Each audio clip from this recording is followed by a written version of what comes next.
These are my audience tonight. Have you ever thought about doing marijuana? Well, I certainly have never ever thought about doing that. One third amount by which the rate of the current drug use in America has decreased since the late 1970s, according to HSA.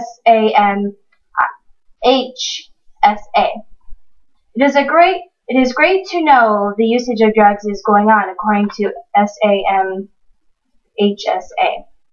Legalizing would help to stop marijuana-related cartel activity, as there would be a steady local supply. Today I'm going to talk to you guys about the pros and the cons of using marijuana, the federal and the state laws on it, and also last but not least, the health risks of using marijuana. One good pro about legalizing marijuana would be legalizing marijuana would get more money into the economy, even though everybody knows that the government is in trillions and trillions of in debt. By legalizing it, we get more money and maybe someday possibly get out of debt. Another good pro would be it's a good cure, such as cancer. One con would be marijuana is a gateway drug, which means that people would be more suicidal, teens would be more violent, and the crime rate would also go up. So how does the federal and state play?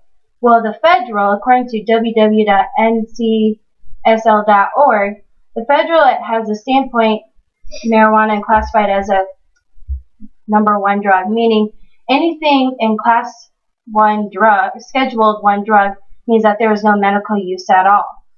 And as for the state, it's very, very strict. For an example, if, let's say, I had cancer, and here is a picture of the medical marijuana that people would have to use right here.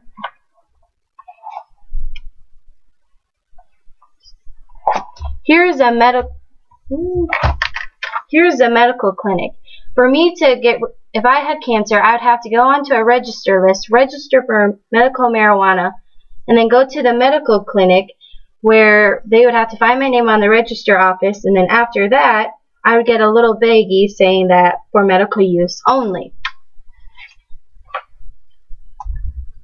With the laws being so strict that if I would ever get caught with more than 1 ounce, I could go to prison.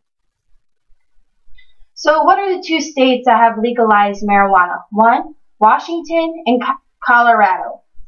Washington, anyone over 21 can have 1 ounce of marijuana. Anything more is considered a misdemeanor. Colorado, on the other hand, according to www.colorado.com, the state constitution sets forth the lawful limits on the medical use of marijuana. Also, the state constitution requires the General Assembly to determine and enact the criminal penalties for specific acts described in a constitutional provision. Everybody knows that the Nebraska turned down legalizing marijuana. According to www.nebraskalegislature.com, Nebraska is basically saying that if anybody would get caught in the state of Nebraska with 1 ounce or distributing or making marijuana would go to jail, possibly with a big fine with that. Today, teens and youth are smoking more marijuana than ever. According to www.justice.gov, the National Survey on Drug Use and Health in 2009 shows that ages 12 through 17, the usage of drugs and marijuana has increased from 2008 to 2009. So what are some health risks?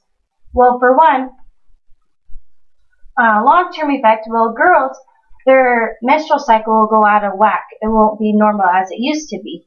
They will be very, very stressed. You have bad sleeping habits where you won't sleep like you used to, and you'll have very bad dreams. You have no energy or no desire to do anything at all. You cannot think straight either. Some short-term effects would be your heart rate goes out of whack. When doing marijuana, your appetite will increase, and you do not sleep well. And you may hear or see things that may not even be there. And one last thing, you are very, very, very, very paranoid.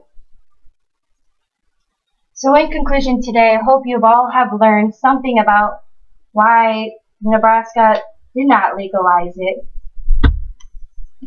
and the two states, Washington and Colorado, and all their laws that have came to an effect. I know I have learned something while doing information on medical marijuana. This is my audience tonight again.